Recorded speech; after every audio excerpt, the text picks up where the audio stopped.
biết tôi xin nói vừa chơi một tổ mù chi hoa chi tôi là ai tết cho các chị ai tết dây lú mò như đồ họ vì chẳng nó phút thủ dây lú mò hoàn trọ cân của thế chỉ tổ mù dần đã ít rồi thì nó tất tất rồi chơi một tổ mù cho nên rồi cũng một tổ đã sẽ đại tết nào mua đã chi tiết đã chi mình chỉ đồ sẽ mua đã chi tiết đã chi có thể là tôi bỏ nữa.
chế rồi tôi cho trên được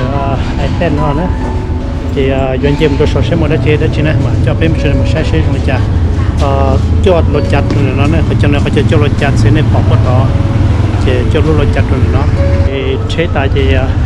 có tao là một cái chế lột chặt này chỉ tôi cần chế tài thì có tao là một cái đẹp bí thể nhiên á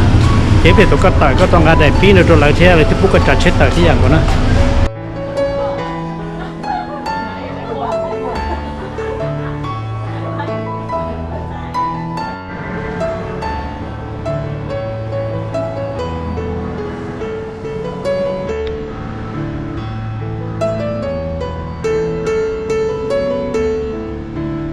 nhớ trong đại tên nó bọn tôi thì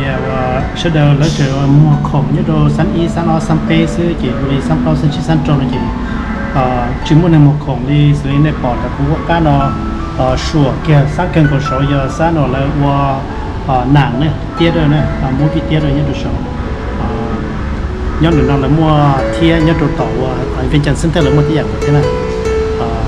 chúng sinh đâu cũng cho bé sẽ nội dung chỉ tụi nó cho đồ sao thì nó là chúng ta tỏ của ilu chế lắm mà nhớ đồ chỉ có điều họ chế rồi chả này